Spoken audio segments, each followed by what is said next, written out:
আজকে বানানো দারুণ স্বাদের একটা ডাল, কোয়াশ দিয়ে মসুর ডাল আধা ফাটা করে দিয়ে দিলাম সোমবারে শুকনো লঙ্কা আর জিরা। এইটা আমাদের কোয়াশ, যেটা দিয়ে রান্না করছি।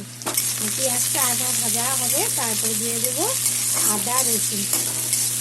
আমার পেঁয়াজ মোটামুটি ভাজা হয়ে গেছে, এখন দিয়ে দিলাম লঙ্কা, আদা, দিয়ে দিলাম রসুন, সব একসাথে এখন ভাজা ভাজা করব। তারপরে কোয়াশ দিয়ে দেব।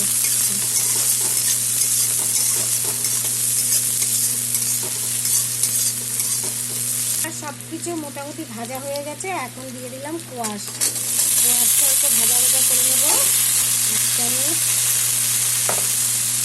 দিয়ে দিলাম হলুদ।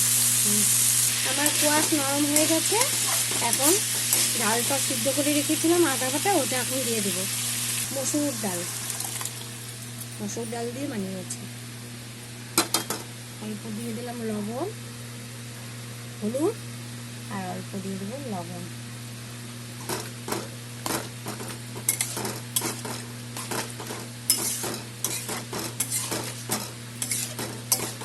উঠবে, তারপর আমি চিনি দিয়ে নামিয়ে ফেলবো।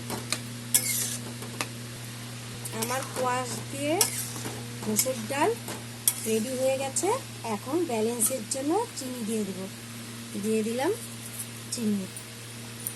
আমার ডাল রেডি। আপনারা এরকম করে বানিয়ে খেয়ে বলবেন কেমন হয়েছে। লাইক করবেন, কমেন্ট করবেন, শেয়ার করবেন। Thank you. Please please please like comment করবেন।